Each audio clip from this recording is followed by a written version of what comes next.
Hello, elementary school students across America and on United States military bases around the world. This is Michael T. Mondak reads, and I am the eponymous Michael T. Mondak, back with you again on a Monday. Hope everybody out there had an amazing weekend. And as always, I come to you virtually at the same time each day, reading one picture book to you, your parents, and your teachers. But I can't do it without a preview as to what I'll be reading. Here it is for this Monday. Now, folks your age, young children, might have a case of the Gimmies. Your parents these days might be permissive and give in to your demands. Others might notice it and not get you anything. So a plan would have to be worked out to let you decide what treat you get that each day when you go someplace. Well, a plan had to be worked out for Brother and Sister Bear by their grandparents. And it's the storyline Stan and Jan Berenstain wrote and illustrated, titled The Berenstain Bears Get the Gimmies. When a cub's behavior takes a turn for the worst, it's hard for parents to know what to do first. Here we go. Of course, the members of the Bear family, who lived in the big tree house down a sunny dirt road deep in Bear country, loved each other. They loved each other very much. Brother and Sister Bear loved their mama and papa. Naturally, Mama and Papa Bear loved their cubs, and of course they were nice to them, as nice as they could be. But sometimes, they were a little too nice. Sometimes the cubs got too many treats, too many toys, and too many rides on the bucking duck at the mall.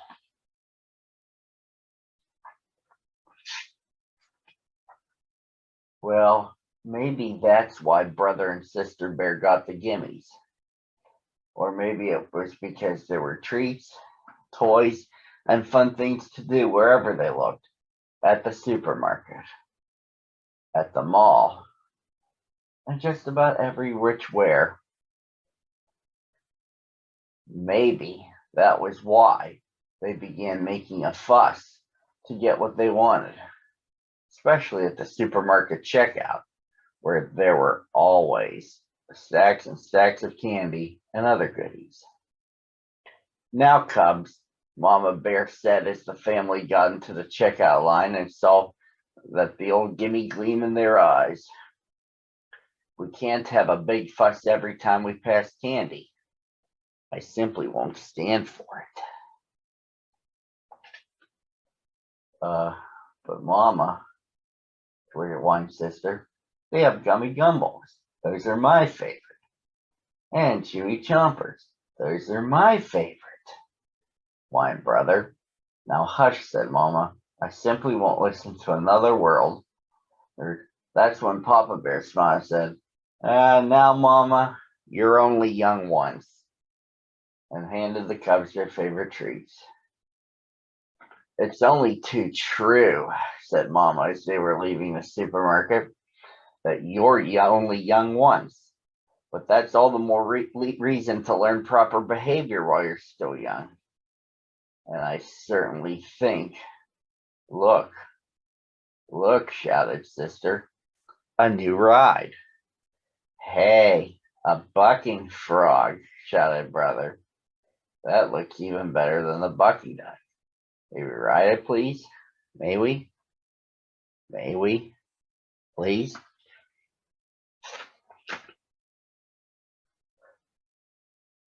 Now, Papa had just bought them treats, and he thought that was enough for one day.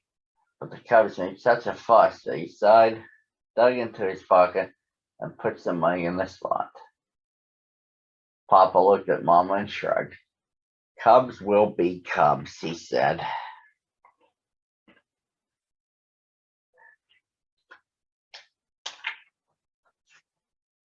It may be true that cubs will be cubs, said Mom as they walked across the parking lot to their car. But that's no excuse for jumping up and down and making a scene every time they see something they want. Look, look, shouted the cubs once again. Little rubber cats that stick out their tongues when you squeeze them. Cubs, said Mama, that will be quite enough. I don't want to hear another word. Oh, please, they shouted. May we have them? Please, please, please. Papa decided it was time to put a stop to all the fussing. Stop that fussing, he said in his loudest Papa Bear voice. But they were making such a commotion, they didn't even hear him. Sister was jumping up and down so hard that she fell over backward and started kicking her feet in the air. Please, please, shouted the cub so loudly that the whole parking lot took notice. Said embarrassed Papa to the toy seller. 2 of those rubber pussycats, please. Now, the rubber pussycats not only stuck out their tongues when you squeezed them, they went squeak, squeak as well. And they squeaked, squeaked all the way home. Mama was quite annoyed by the time they got back to the treehouse, but Papa was so angry he could hardly speak. It wasn't until the cubs had gone about their business and Mama had made a pot of tea that Papa's voice came back loud and clear. Of all the outrageous, disgraceful, embarrassing behavior I have ever seen, he roared, that selfish, greedy performance by our cubs was the worst. Brother and sister have the worst case of the galloping, greedy Gimmies I've ever seen. Yes, said Mama, calmly sipping her tea. But have you ever stopped to think about why they have the Gimmies? Perhaps their greedy behavior isn't all their fault.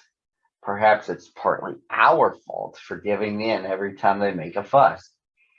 Papa listened quietly. Perhaps so, he said. It's up to us, she continued, to explain things to them, to help them understand why it's important not to be so greedy. Then Papa called the cubs in for a talking to. He told them why it wasn't a good idea to be selfish and greedy and want everything in sight. Selfish, greedy cubs, he explained, can never be happy because you just can't have everything you want all the time. Life isn't like that. Do you understand? Oh, yes, Papa. We understand, they said. He talked to them about counting their blessings, which meant enjoying the things they had instead of forever wanting more and more and more. Does that make sense to you? He asked. Oh, yes, Papa, they said. It makes a lot of sense. That's when the cubs heard the sound of a familiar car door. It was Grizzly, Gramps, and Gran come to call.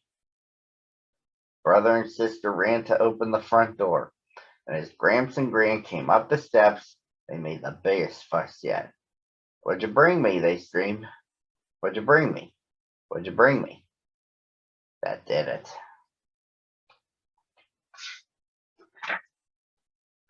Up to your room, roared Papa. Up to your room, and no TV or treats for a week, for a month, for a year. The cubs knew this wasn't the time to argue. They scurried up the stairs and into their room. Man, we seem to have come at a bad time, said Gran. What about these things we brought with us? Asked Gramps. A puzzle for brother and a top for sister? Your presents will have to wait, Gramps, answered Mama. I'm afraid brother and sister have a bad case of the Gimmies. The galloping, greedy Gimmies, added Papa. It's the worst case I've ever seen. The cubs opened their door a crack to listen. The worst case, you say, said Gramps, looking Papa in the eye. Seems to me you were quite a gimme cub yourself when you were little. Brother and sister sneaked to the top of the stairs so they could hear better. What, I was? Said Papa. Of course, we didn't have malls or supermarkets back then. But there was old Rule Grizzly's general store. Wonderful place. They sold just about everything. Honey cake, licorice sticks, molasses apples, and all sorts of toys and novelties. And did you ever have the Gimmies?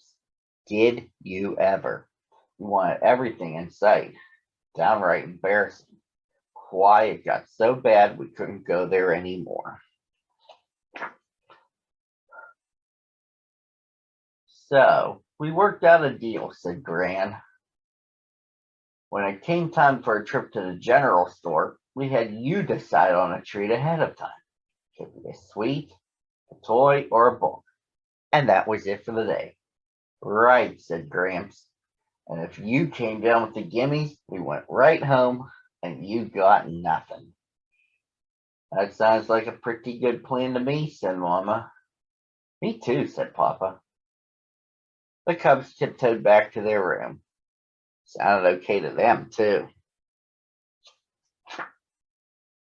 Now, the next time the Bear family went to the supermarket, they tried the Gramps and Gram plan. And it worked. Brother decided he would get a book about dinosaurs. And sister wanted a new box of crayons. Mama and Papa were very proud when the cubs passed the candy rack without so much as a peep. Brother and sister were pretty proud of themselves, too. But then they heard it. The familiar sound of a cub with a bad case of the Gimmies.